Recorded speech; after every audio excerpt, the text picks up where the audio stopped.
सभी दर्शकों का प्रतिज्ञा 21 चैनल में हार्दिक स्वागत है। आज की क्लास का विषय है गणित। गणित के कुछ प्रश्नों को हल करना सीखेंगे। चलिए, आज का जो विषय है वो है गणित और इसमें पहला प्रश्न लिया है, यदि एक टेलीविज़न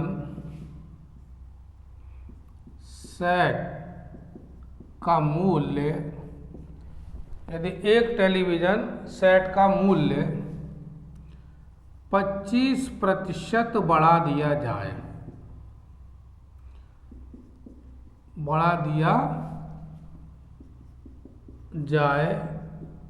तो नया मूल्य कितने प्रतिशत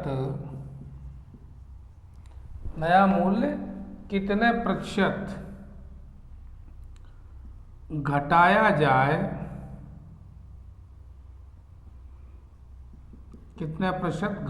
जाए,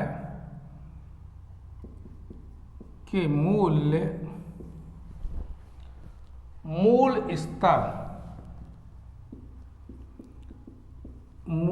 स्तर पर वापस आ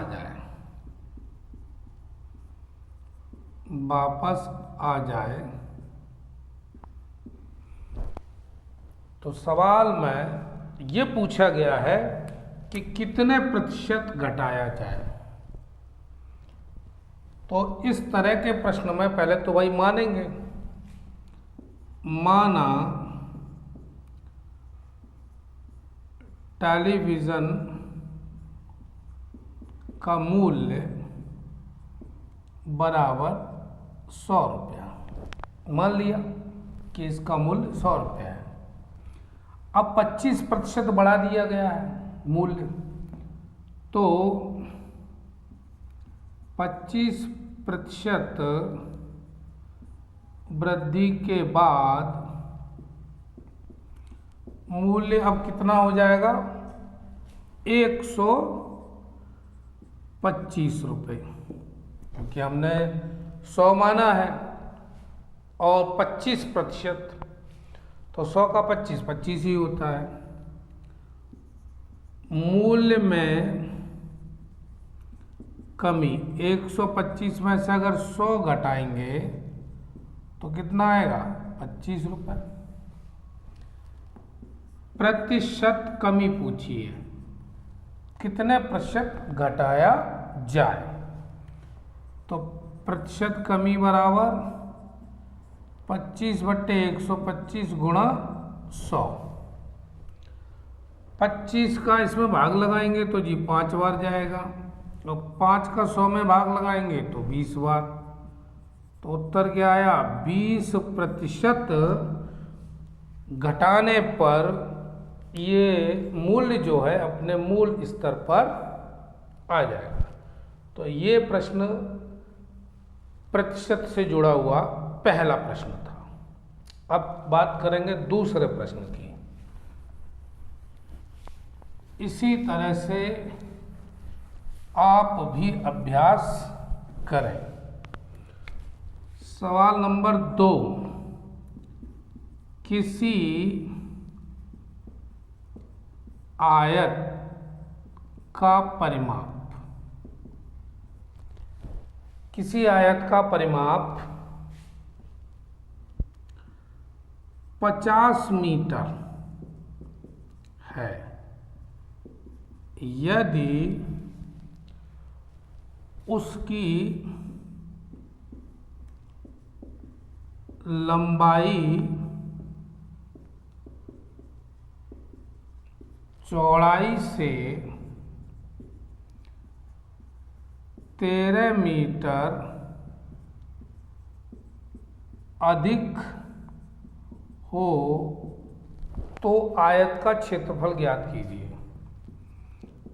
तो आयत का क्षेत्रफल ज्ञात कीजिए। अब ऐसे सवाल में दो सूत्र याद होने चाहिए। पहली बात तो परिमाप का और दूसरा क्षेत्रफल का। तो आयत का परिमाप का सूत्र क्या होता है जी?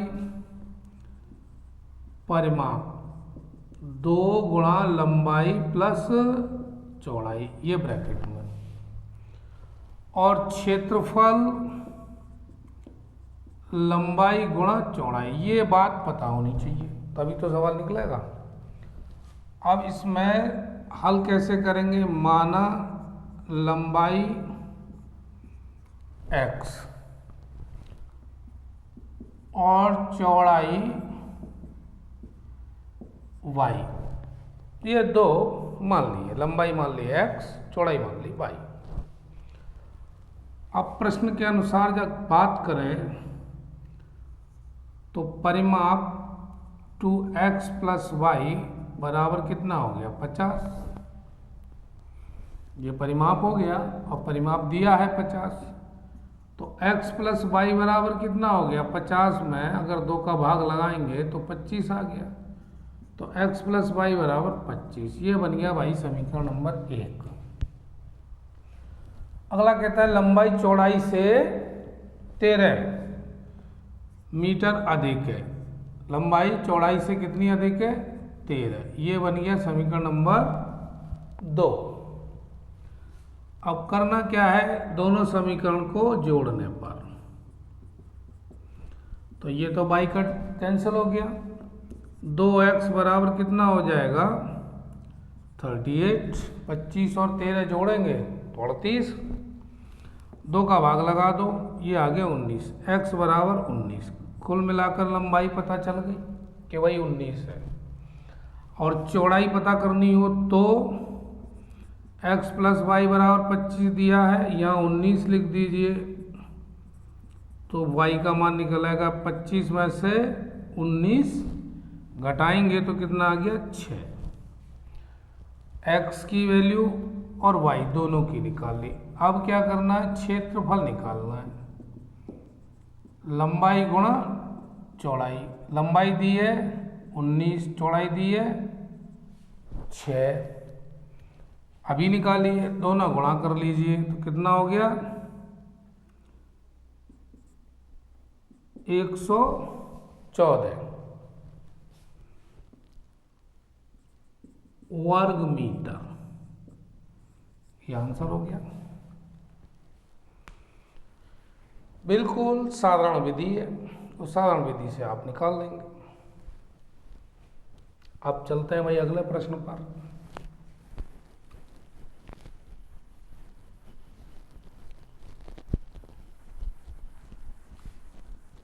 अगला प्रश्न जो है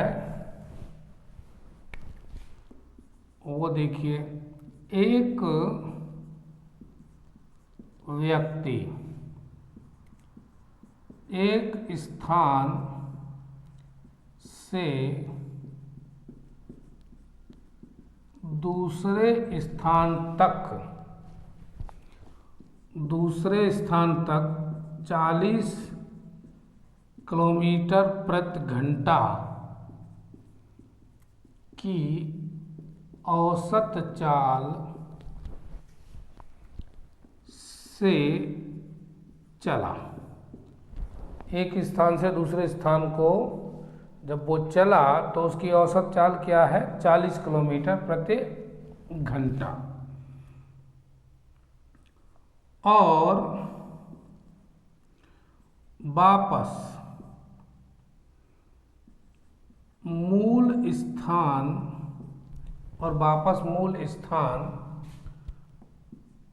तक 50 किलोमीटर प्रति घंटा की औसत चाल से आया। गया 40 किलोमीटर प्रति घंटा की औसत चाल से और वापस आया है 50 किलोमीटर प्रति घंटा की औसत चाल से, तो उसकी औसत चाल ज्ञात करो, ये सवाल है। औसत चाल का सूत्र 2 गुणा एक्स वाई बट्टे एक्स प्लस वाई, यानी पहली चाल जो है उसको x मान लिया है और दूसरी चाल को y मान लिया। 2 गुणा 40 गुणा 50 बट्टे 40 प्लस 50। तो अब क्या हो गया, ये 2 चौक 8 पंजे 40 और नीचे कितना हो गया 90। जीरो से ये जीरो, यानी कहने का मतलब 400 बट्टे 9 किलोमीटर प्रति घंटा, ये आंसर हो गया।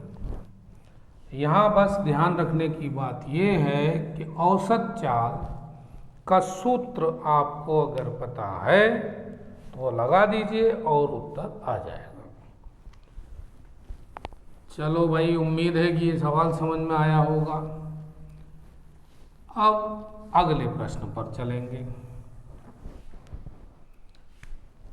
अगला प्रश्न है 20 के 10%, 20 के 10% में 10 का 20% जोड़े तो होगा। अब ये ऑप्शन दिए हुए हैं। पहला ऑप्शन है 20 का 10%, दूसरा ऑप्शन है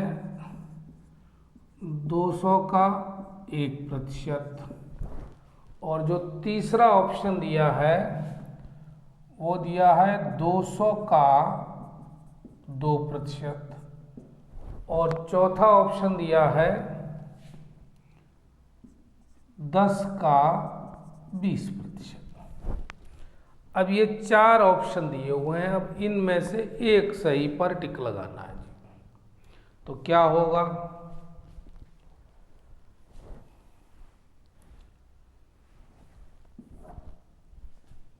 20 मतलब 20 का 10%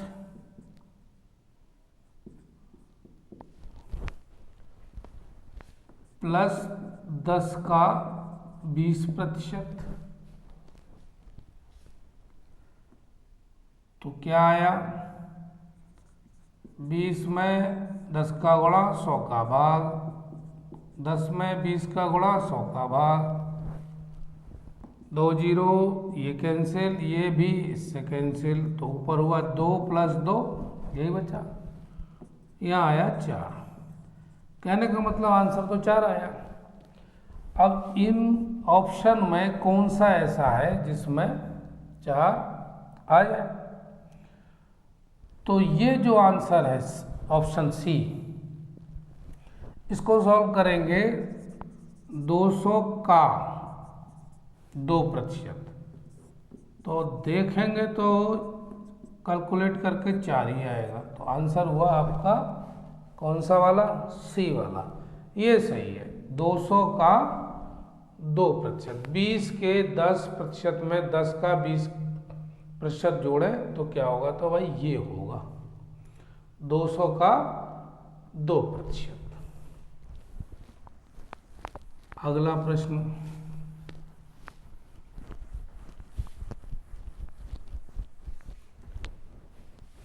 अगला प्रश्न है यदि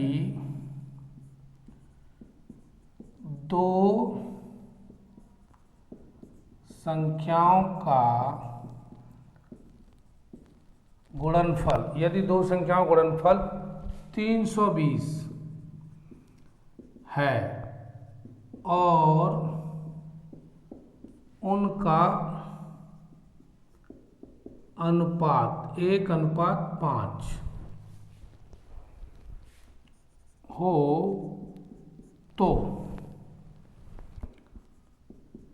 दोनों संख्याओं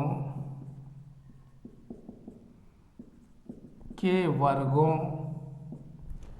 दोनों संख्याओं के वर्गों का अंतर क्या होगा। अब इस सवाल में पूछा है अंतर। दो संख्याओं का गुणनफल दिया है, उनका अनुपात दिया है, फिर उनके वर्गों का अंतर पूछा है। तो संख्या तो पता हो, माना संख्याएं ए तथा बी दो मान ली। अब प्रश्न के अनुसार ए गुणा बी 320 दिया हुआ है क्योंकि गुणनफल। और अगर बात करें अनुपात की तो 1/5 दिया हुआ है, तो b बराबर कितना हो गया 5a। b बराबर 5a यहां से निकला। अब क्या करना है, b का मान समीकरण 1 में रखने पर, ये b का मान इसमें रख दो, a गुणा 5a बराबर 320, 5a स्क्वायर बराबर 320 और 5 का इसमें भाग लगाएंगे, 5 6 30, 5 चौक 20, तो a बराबर √64, 8 8 64, a का मान निकल आया भाई 8। ठीक, अब a का मान समीकरण 1 में रख दो या 2 में रख दो तो निकल आएगा b का मान। a का मान समीकरण 2 में रखने पर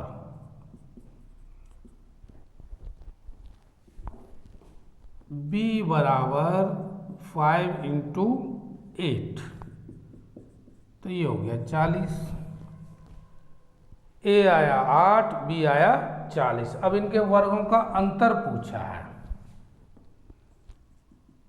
वर्गों का अंतर, 8 का वर्ग करते हैं तो भाई 64 और 40 का वर्ग करते हैं 4 चौक 16। अब इन दोनों का अंतर हमको निकालना है, तो 1600 में से 64 घटाएंगे, तो कितना आएगा 1536। ये हो गया आंसर। सवाल को पहले समझेंगे और फिर उसकी कोई न कोई जो दिमाग में है नियत विधि उसका इस्तेमाल करें और प्रश्न का उत्तर प्राप्त करें। इस तरीके से इस प्रश्न को हल करेंगे। गणित के तो अनेकानेक मेथड होते हैं, बहुत सारी विधियां हैं। हो सकता है कि इसके अतिरिक्त और बहुत सारी हों विधि, लेकिन मेरे द्वारा जो ये विधि बताई गई है, अगर ये समझ में आ रही है तो भाई यही विधि बढ़िया है। अब चलते हैं अगले प्रश्न पर। अगला प्रश्न है, यदि समान क्षमता के 15 पंप, समान क्षमता के 15 पंप एक टंकी को 7 दिन में भर सकते हैं, तो उसी टंकी को 5 दिन में भरने के लिए, 5 दिन में भरने के लिए कितने अतिरिक्त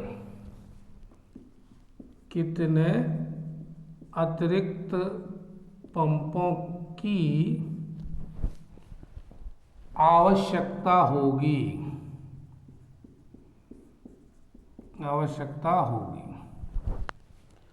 अब इस सवाल में दिया है 15 पंप 7 दिन में, तो 7 दिनों में टंकी भरने के लिए आवश्यक पंप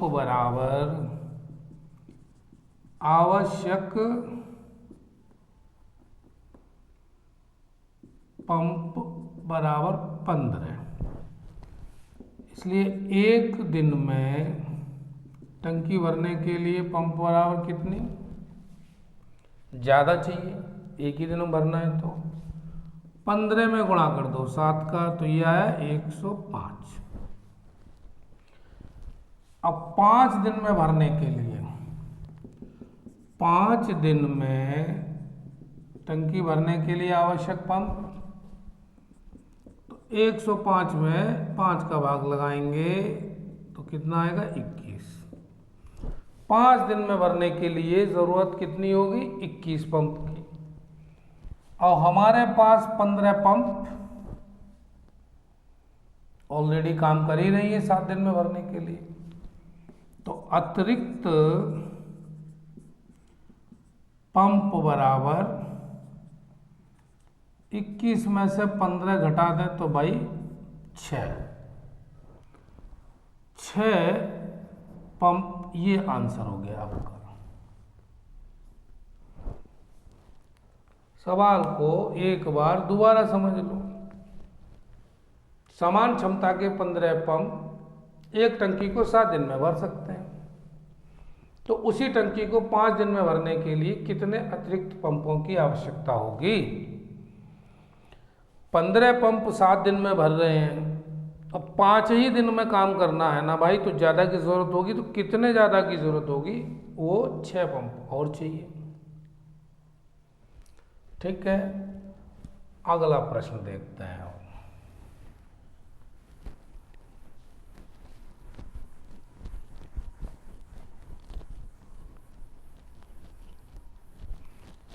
अगला प्रश्न है, एक व्यक्ति ने 2 घड़ियां ए और बी 650 रुपए में खरीदी। वह ए को 20% लाभ पर तथा बी को 25% हानि पर बेचकर दोनों घड़ियों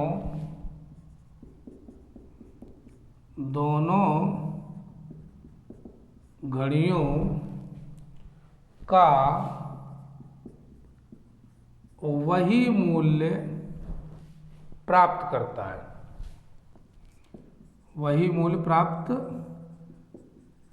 है, तो ए और बी के क्रय मूल्य क्या होंगे। सवाल सीधा है, एक व्यक्ति जिसने 2 घड़ी ए और बी 650 रुपये में खरीद ली, अब उसका दिमाग का है बेचेंगे, तो पहली घड़ी 20% लाभ पर और दूसरी घड़ी 25% हानि पर बेचकर दोनों घड़ियों का वही मूल्य प्राप्त करता है। बेचने के बाद भी उसे मिले कितने 650 ही। अब पूछ ये रहा है कि ए और बी के क्रय मूल्य, यानी ए का क्रय मूल्य क्या था और बी का क्रय मूल्य क्या था, अलग अलग पूछा है, और यहाँ पर कुल मूल्य दिया था 650। अब उसने क्या पूछा, अलग अलग बता दो भाई कितने कितने में खरीदी। तो इसको निकालने के लिए क्या करेंगे, माना घड़ी ए का क्रय मूल्य बराबर x रुपये, अब बिना माने तो ये निकलने वाले नहीं है, तो मान लिया जब पता ही नहीं है तो। और घड़ी B का क्रय मूल्य 650 माइनस x, क्योंकि एक का x है और दूसरे का अगर मूल्य निकालें तो 650 में से x घटाएंगे।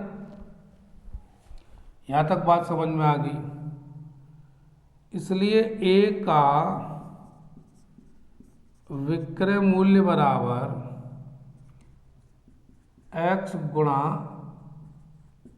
100 प्लस 20 अपॉन 100, क्योंकि ये लाभ पर बेचा है और क्रय मूल्य कितना है x और 20% लाभ। इसको मान लो समीकरण 1। B का विक्रय मूल्य